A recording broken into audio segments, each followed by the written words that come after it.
爷爷现在只是不拍节目了，但是有关保家的工作，江爷爷依然是没少干。此时的江爷爷正在跟爱宝沟通，表示能不能像之前帮送3岁那样，也帮自己给瑞宝、辉宝带回来。江爷爷和爱宝谈着条件，最终以一个大竹笋作为筹码。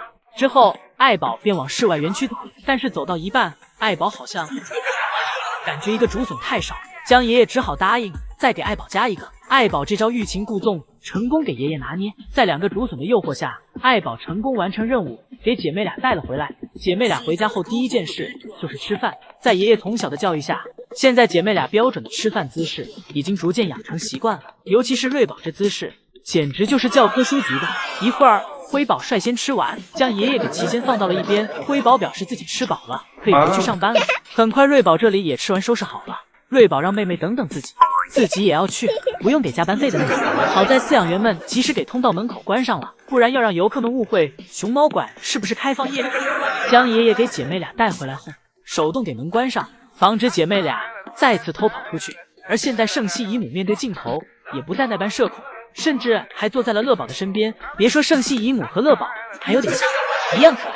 而下班后的瑞宝、辉宝晚上不是在打架，而因为体重的原因，瑞宝现在总是挨欺负的那一个。这也是为什么爷爷要给辉宝控制饮食的原因，就是不想让他吃。而这周圣熙阿姨也有一直在观察乐宝的状态以及皮肤问题。正如圣熙阿姨，乐宝新长出来的毛发格外的白亮。乐宝本就是宝家最白的大熊猫，这下更白了。乐宝听了表示好话多说点，爱听。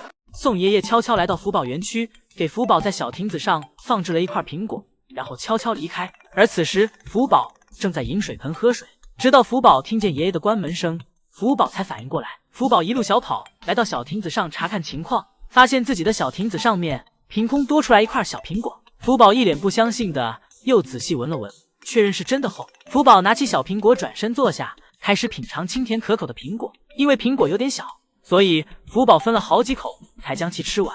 虽然咱福宝的体格看起来比较大，但对于美食福宝是懂如何细品的。福宝吃完小苹果后，又简单吃了几口竹子，然后便来到了冰床上玩耍。福宝趴在冰床上，享受着冰床带来的清凉。福宝想办法不让自己无聊，而爷爷为了不让福宝无聊，也是想尽办法。一会儿，福宝再回到小亭子上时，发现小亭子上的竹子又换了，这次换了其他的品种。但福宝现在好像不太饿，对其也没有太大的兴趣，然后转身来到了通道门口前。但这时通道门并没有打开，福宝转身来到爷爷出入的门口。无聊的福宝在园区转来转去，最后又转到了通道门口。但因为最近爷爷限制了福宝去室外活动，因为这个季节的大熊猫情绪不稳定，而福宝现在还小，爷爷怕福宝去到室外后不安全的因素太多。而爷爷为了满足福宝的口腹之欲，最近都是变着花样的为福宝准备竹子。除此之外，今天的韩国也下雨了，乐宝今天也没有去室外，此时正在小亭子上睡觉。而临要下班时，福宝又来到了通往室外的门口。不让福宝干的事情，福宝总是偏要干。福宝还细节的趴在爷爷的门口的小窗户上，看了看爷爷有没有在里面。而这时圣熙阿姨走了进来，为福宝收拾吃剩的竹子。福宝看到通道门没有打开后，来到了小吊床上吃竹子。虽然福宝不能去室外玩耍，但在室内的生活看上去一样幸福感满满。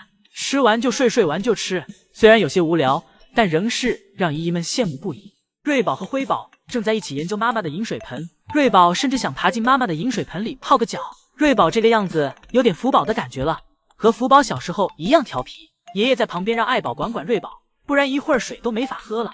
而爱宝则表示有奶爸在，想必自己不动手，奶爸也会去教育。爱宝安心吃着竹子，不让其他的事情打扰自己。而饮水盆这边的瑞宝始终没有放弃，在瑞宝坚持不懈的努力下，真的爬了进去。不过这次瑞宝不想泡脚了，想直接给自己洗个澡。爱宝吃完竹子后开始教育俩姐妹，爱宝先给瑞宝叼走，表示瑞宝实在太调皮了。而江爷爷则在旁边煽风点火，表示爱宝要好好教育一下瑞宝。而辉宝则乖乖坐在原地看着妹妹挨训。爱宝将瑞宝叼回房间后，又重新回来叼辉宝。辉宝自己在这里，爱宝有些不放心。辉宝被妈妈调回房间没一会儿，自己又爬了出来。辉宝虽然喜欢自由，但并不像瑞宝一样调皮。下午，江爷爷来到房间为熊猫宝宝们打扫卫生。瑞宝看到爷爷来了，开心的和爷爷打招呼，走到爷爷身边和爷爷玩耍。而辉宝此时正在睡梦中。瑞宝走到爷爷身后，爷爷看到瑞宝这可爱的样子，忍不住先放下了手里的工作，给瑞宝按摩了一会儿。果然会撒娇的孩子有糖吃。瑞宝看爷爷忙于工作，完全顾不上自己，只好折腾正在睡觉的妹妹。瑞宝让妹妹不要睡觉了，起来陪自己玩。瑞宝折腾着辉宝，辉宝根本没法睡觉。爷爷打扫完卫生后，坐在其旁边看着2只熊猫宝宝玩闹。将爷爷这生活简直不要太幸福，每天陪在2只熊猫宝宝身边，既开心又满足。将爷爷和熊猫宝宝们玩耍着。瑞宝比较喜欢黏着爷爷，辉宝则是有点胆小，喜欢自己待在一个有安全感的角落。爷爷挑逗着辉宝，辉宝站起身，试图反抗爷爷，表示不让爷爷碰自己。瑞宝则是不管爷爷走到哪，自己都会跑过去，特别喜欢和爷爷玩。而此时，爱宝正在隔壁房间吃竹子。随着熊猫宝宝的长大，爱宝有了许多自己的时间，而姐妹俩相互陪伴着，也并不无聊。姨姨们猜猜这是福宝还是爱宝？没错，这是在生2胎前的爱宝。这时的爱宝和福宝一样爱玩，爱宝在竹子吊床上辗转腾挪，蹭来蹭去，滚来滚去，还将头埋在小吊床上，感受着小吊床带给自己的快乐。这时的爱宝也不需要为带孩子而操心，而且福宝也长大了，每天开开心心的玩就好了。早上爱宝睡醒便来到小木床上，这时小木床上还没有放置福宝的躺椅，只有一个竹子吊床。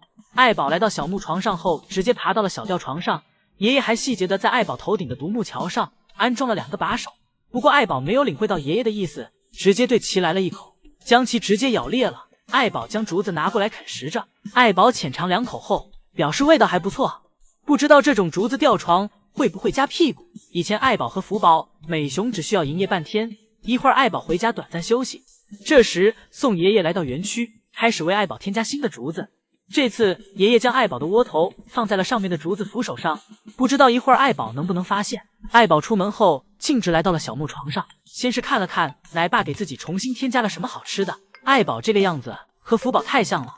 爱宝看了有什么好吃的后转身和姨姨们打了个招呼，然后坐在小吊床上，抬头将窝头咬在嘴里，结果爱宝没掌握好力度，给窝头咬断了，1/2的窝头掉了下去。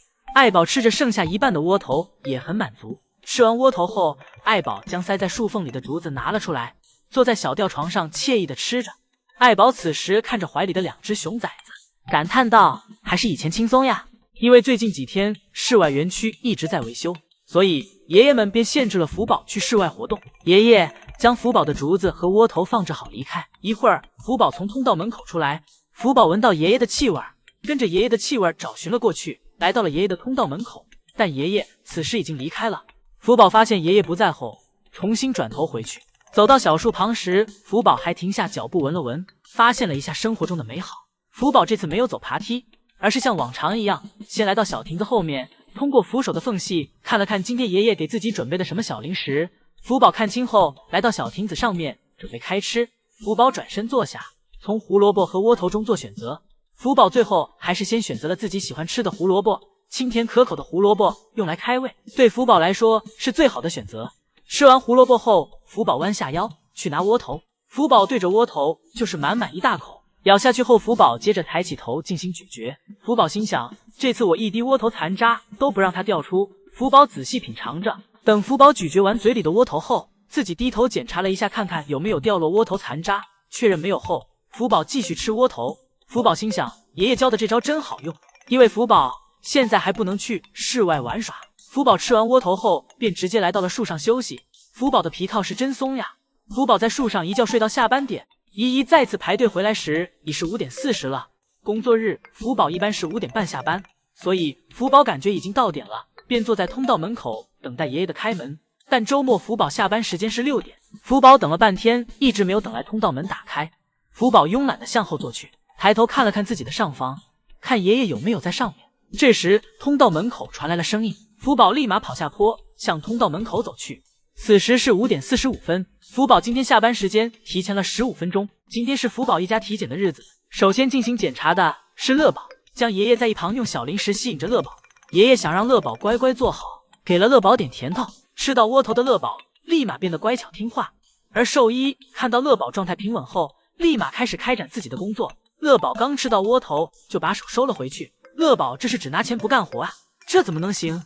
将爷爷和兽医都一脸尴尬，这是遇到小无赖了啊。乐宝下一秒用眼睛余光看到爷爷手里这满满的小窝头块和胡萝卜块，又心动了。乐宝又乖乖配合起来，兽医则在一旁自己找时机对乐宝下手。爷爷不断对乐宝进行着投喂，为了不让乐宝转移注意力，乐宝刚嚼完，爷爷立马往乐宝嘴里放新的，这速度乐宝根本没有时间去想其他的。同时在投喂小零食时，爷爷也可以检查一下乐宝的口腔，而兽医这边则动作迅速且利索，很快便给乐宝抽血完成了。而乐宝这儿仍然没有反应过来，注意力全在爷爷手里的窝头上，刚才饲养员对自己做过什么都忘记了。